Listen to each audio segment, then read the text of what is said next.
You don't stay in bed all day. You say, all right, well, get up, live to fight another day, going to do better this time. I don't think it's a good example for them. I don't. So we'll pay attention to her tone. You guys asked about her future. I don't know what that is, but she's only 60, vibrant. You can do a lot of things. I bet she starts a super PAC because that's how you can make a lot of money. I could be. How gracious is she here? Is she a fighter or is she a bridge builder? Let me just share this. This up. is from Senator Sanders. He just put out. He won his race, of course. He says it should come as no great surprise that a Democratic Party which has abandoned working class people would find that the working class has abandoned them. Ooh. Bunk. Bunk, says Britt. Bunk. That's what we're going with? Yeah. I'm going with. Vice President Harris coming here momentarily at Howard University. Marie, who is the heir apparent to the Democratic Party taking the next candidate spot? I mean, is it Josh Shapiro in Pennsylvania? Who is it? Josh Shapiro in Pennsylvania, Wes Moore in Maryland.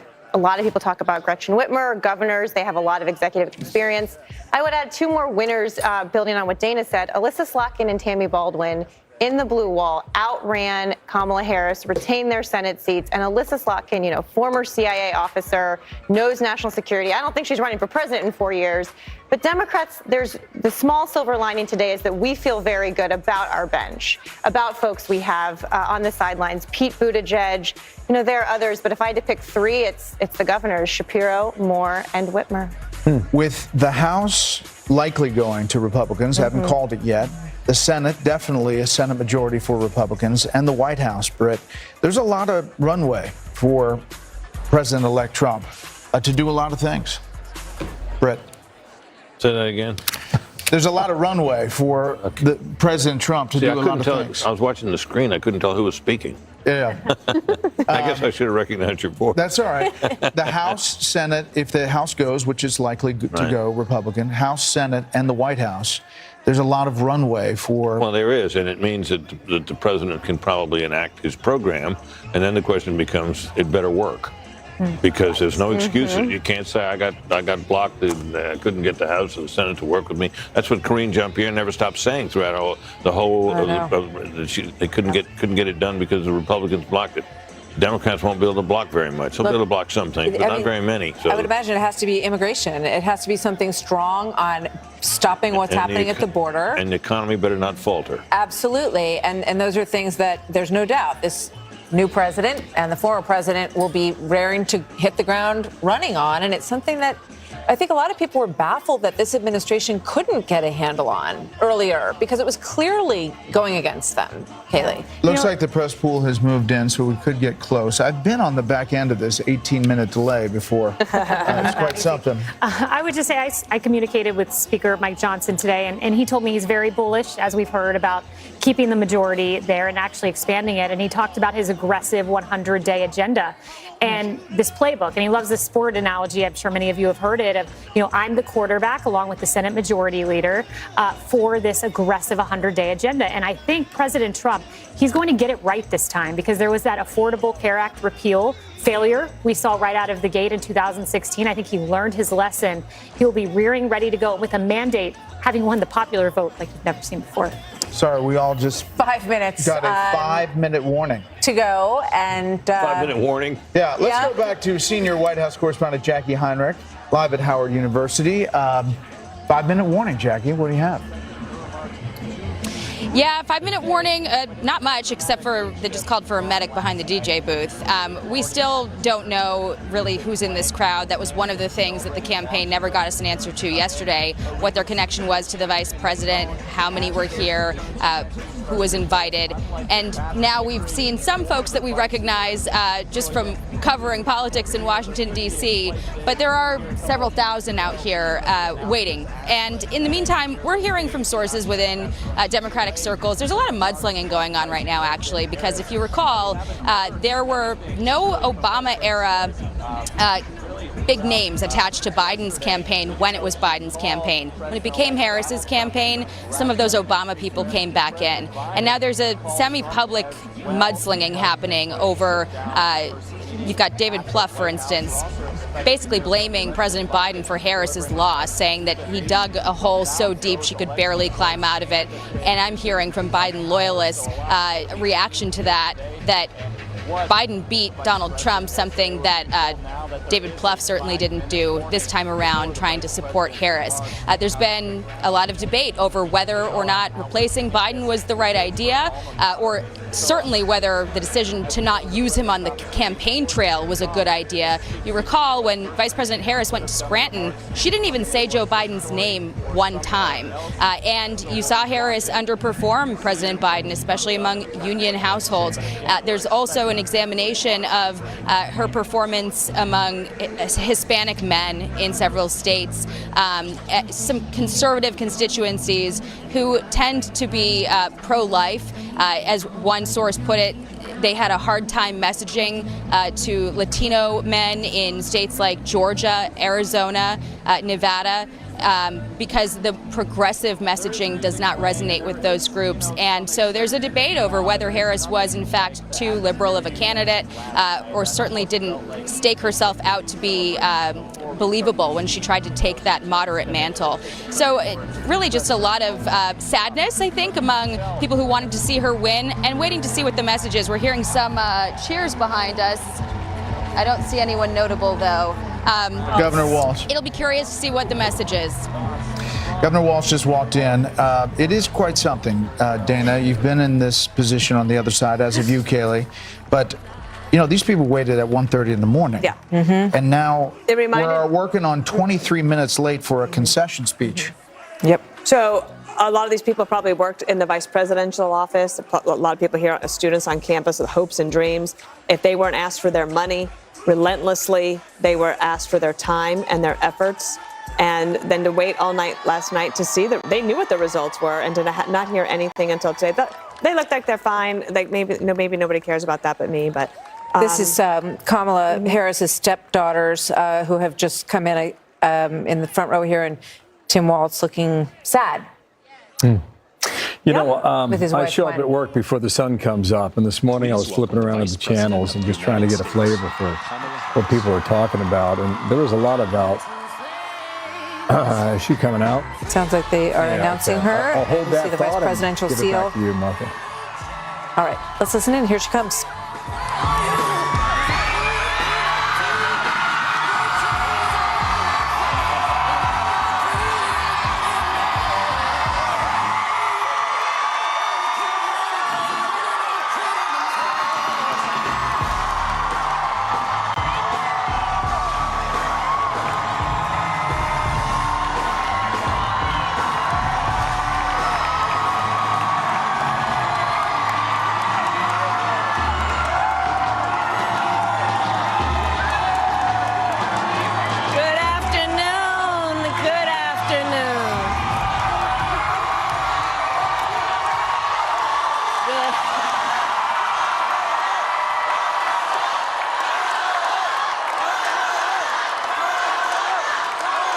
Good afternoon, everyone. Good afternoon.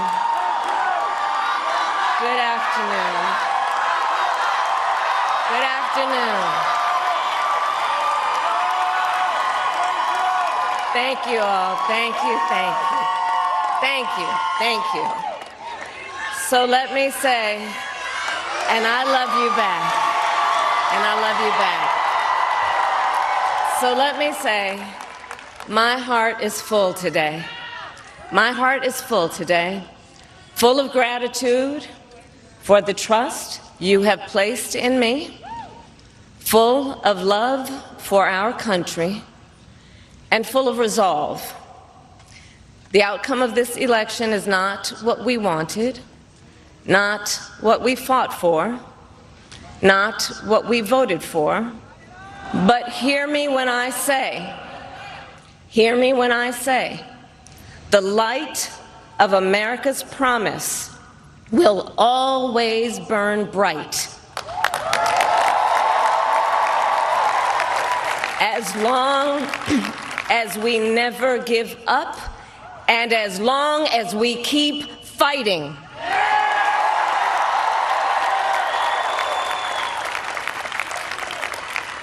To my beloved Doug and our family, I love you so very much. To President Biden and Dr. Biden, thank you for your faith and support. To Governor Walz and the Walz family, I know your service to our nation will continue. And to my extraordinary team, to the volunteers who gave so much of themselves, to the poll workers and the local election officials, I thank you. I thank you all. Look, I am so proud of the race we ran and the way we ran it. And the way we ran it. Over the 107 days of this campaign, we have been intentional about building community and building coalitions, bringing people together from every walk of life and background, united by love of country with enthusiasm and joy in our fight for America's future. And we did it with the knowledge that we all have so much more in common than what separates us. Now, I know folks are feeling and experiencing a range of emotions right now. I get it. But we accept the results of this election. Earlier today, I spoke with President-elect Trump and congratulated him on his victory. I also told him that we will help him and his team with their transition, and that we will engage in a peaceful transfer of power.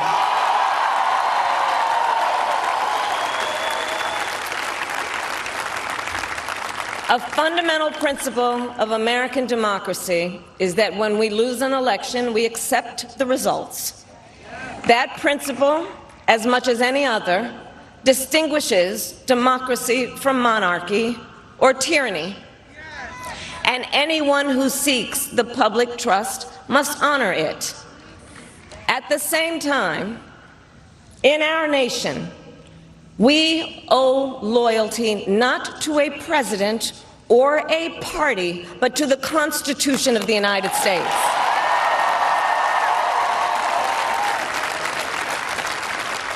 And loyalty to our conscience and to our God. My allegiance to all three is why I am here to say, while I concede this election, I do not concede the fight that fueled this campaign.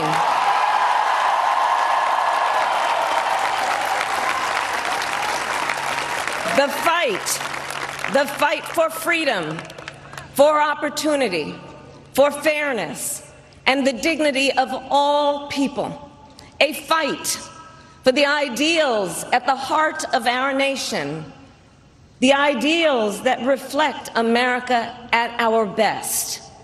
That is a fight I will never give up.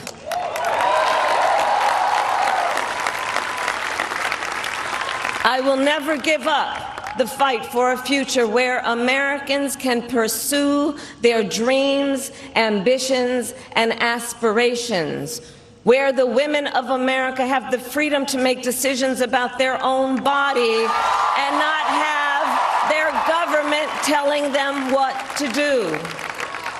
We will never give up the fight to protect our schools and our streets from gun violence.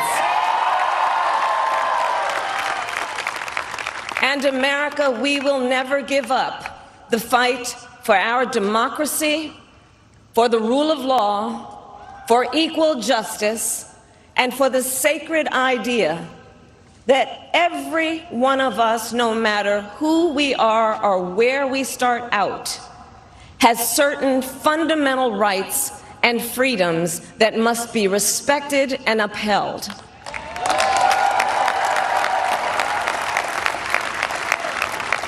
And we will continue to wage this fight in the voting booth, in the courts, and in the public square.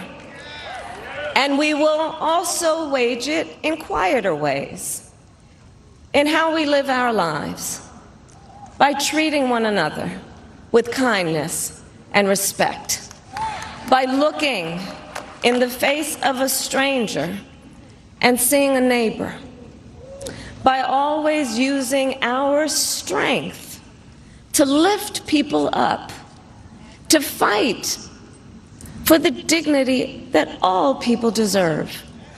The fight for our freedom will take hard work, but like I always say, we like hard work. Hard work is good work.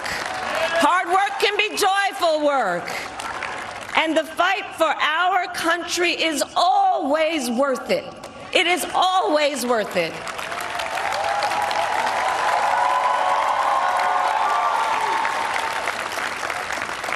To the young people who are watching, it is, I love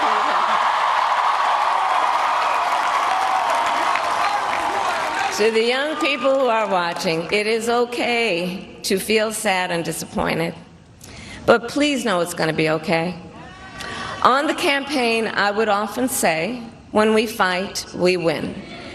But here's the thing. Sometimes the fight takes a while. That doesn't mean we won't win. That doesn't mean we won't win. The important thing is don't ever give up. Don't ever give up. Don't ever stop trying to make the world a better place. You have power. You have power. And don't you ever listen when anyone tells you something is impossible because it has never been done before.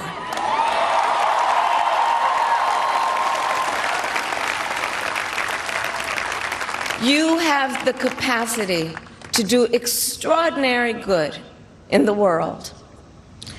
And so to everyone who is watching, do not despair. This is not a time to throw up our hands. This is a time to roll up our sleeves. This is a time to organize, to mobilize, and to stay engaged for the sake of freedom and justice and the future that we all know we can build together. Look, many of you know I started out as a prosecutor, and throughout my career I saw people at some of the worst times in their lives. People who had suffered great harm and great pain, and yet found within themselves the strength and the courage and the resolve to take the stand, to take a stand, to fight for justice, to fight for themselves, to fight for others. So let their courage be our inspiration. Let their determination be our charge. And I'll close with this. There's an adage an historian once called a law of history, true of every society across the ages. The adage is, only when it is dark enough can you see the stars. I know many people feel like we are entering a dark time, but for the benefit of us all, I hope that is not the case. But here's the thing, America, if it is, let us fill the sky with the light of a brilliant, brilliant billion of stars. The light of optimism, of faith, of truth, and service.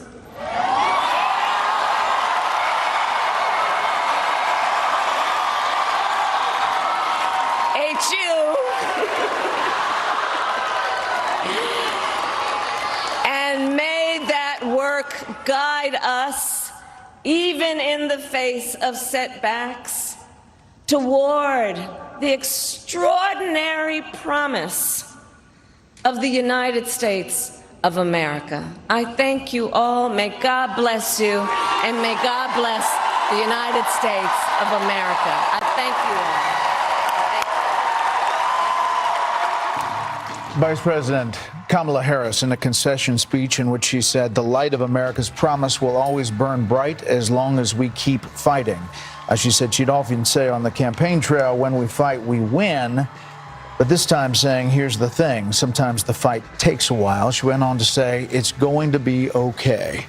She spoke for about 12 or 13 minutes there, and she talked about the fight continuing. I do not concede the things that we fought for. Let's bring in our panel with reaction. There she is with Doug Emhoff, who is the current second gentleman. Trying to be first. Would have been the first gentleman, but we're not going to see that on this time around. So let's bring in our panel. Bill Hemmer, Dana Perino, Britt Hume, Kayleigh McEnany, and Marie Harf. We did not hear in there, Dana, I'm sorry that I didn't win. I did my best, and I'm sorry that I disappointed you on that front. Not only that, I don't believe we heard her say Joe Biden's name. No, we didn't. Not once. And I'm not going to necessarily read into that too much right now. I'm going to save that for the 5 in 18 minutes. When we get on there and I decide what I'm going to say about it. But I do think that's a little strange. I mean, one of the things that it was the downfall of her 107-day campaign was that she couldn't come up with anything that she would distance herself from. She doesn't invite him to her big rally there at the Ellipse. Right. Her closing argument statement. She doesn't even invite him. He's on the Zoom call calling people garbage. And then she has this big event. He's not there. And she doesn't even mention him. I don't exactly know what is happening. I will say that I do think that the love story between Melania Trump and President Trump elect and Doug Emhoff and Kamala Harris, great examples for people who can go through a lot together and support each other through all sorts of trials and tribulations. That is a beautiful story that they have together, and I do wish her well.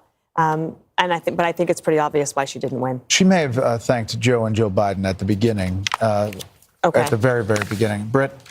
Well, I think she took a stab there at a speech that would be uplifting in front of disappointed supporters, and I think that's an appropriate tone to strike. I don't think it was a particularly memorable speech, and it was laced with some of her campaign themes, which are threadbare at this point, and I think a lot of people are tired of hearing them.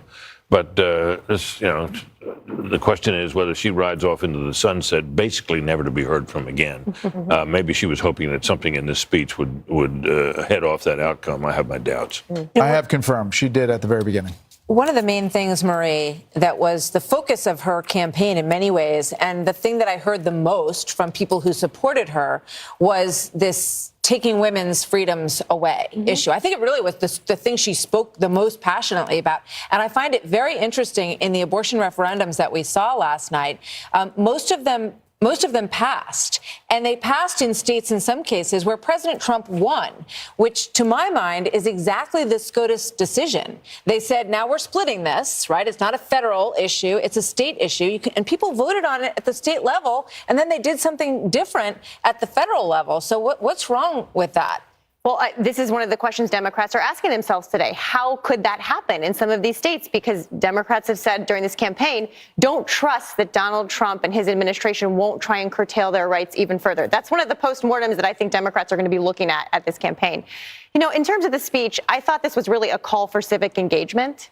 And not based on resentment. We've talked a lot about the language on both sides during this campaign, but she talked about our ideals and about how you dissent in a democratic society. She talked about a peaceful transfer of power. She said that she offered help to the Trump campaign as they transition in. But outlining this idea of civic ideals and civic engagement and how we can keep fighting when we feel like we have lost and we have a lot of work to do. And I think that was an uplifting message, a forward-looking message that we all, quite frankly, today could really take to heart. Bill? I guess a lot of platitudes, but I think that's kind of where we've been for the past 3 or 4 months. The rhetorical flourish really is in small type, I'd say, and not capital letters. it's hard. Look, you put your heart and soul every day of your life into this, and you got to come out there and accept defeat. But that's where we are with her campaign at the moment. Real soon, though, we're going to be turning the page. Wow. To borrow a phrase. Well, sorry about that. We're going to be turning the page, rather. All right, so I've been up to what Trump does. Yeah.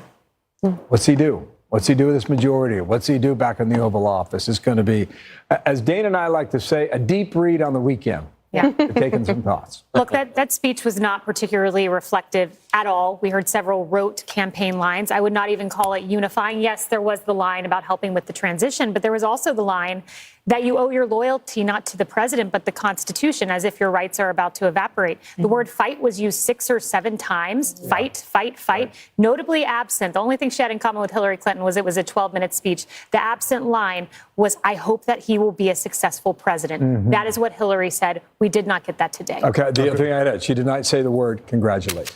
No. All right, when we come back, reaction from the Trump campaign to what we just heard from Vice President Harris after her loss